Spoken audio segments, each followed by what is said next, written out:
the master channel was, this is interesting. This is one thing that I think worked really well with this track was the UAD SSL bus compressor. I don't know if you guys probably use the real thing, haven't you, right? Lucky. This kind of like glues the whole track together, and people talk about the SSL bus compressor being like the sound of radio, you know, like it sounds like exciting. And I have to agree, like I find this UAD plugin like a good emulation of the real thing. And I'm using a attack at 10 milliseconds, and I always have the release at auto, and I got the ratio at 4 there. One thing about this plugin, and this is where maybe you wouldn't have understood, you've written a track and you put that over it. It doesn't work well when you've written the track and kind of mix it and then put it on. You need it from the start.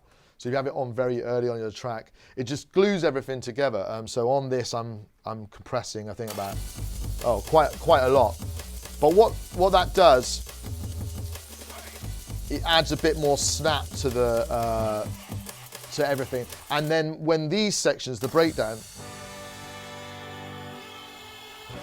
it kind of just glues the whole thing together. Like that's the thing. It's like it's bringing up the parts that are in the breakdown.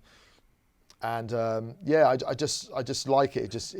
I think it worked for this track. It's quite extreme compression for an SSL, but I had an ozone doing the limiting on this. Nowadays I use the ozone 7, but when I wrote this track, I only had the 5. I always have it on IRC 3 on this. On the ozone 7. I usually have it on the 4, I think. Yeah, IRC 4, because that was the thing they introduced. That's the best one for me. But yeah, for the 5, I just had an IRC 3. Straight to naught on clipping. Always have transient recovery on, and I am limiting this track quite hard. But I didn't worry about that because I ended up getting it mastered. So when I took it to mastering, you send them a clean version without its limit. I mean, the thing is, a lot of this is on there for the vibe. You know, when you're writing stuff, it's good to hear a little bit limited. It brings the excitement to it. You might be overcooking it, but you know sometimes, I mean, it's hard enough to finish the tracks, right? How many of you guys hate finishing tracks? Like, yeah. So like, to have just a bit of excitement there, even if it's sounding overcooked, don't worry about that too much.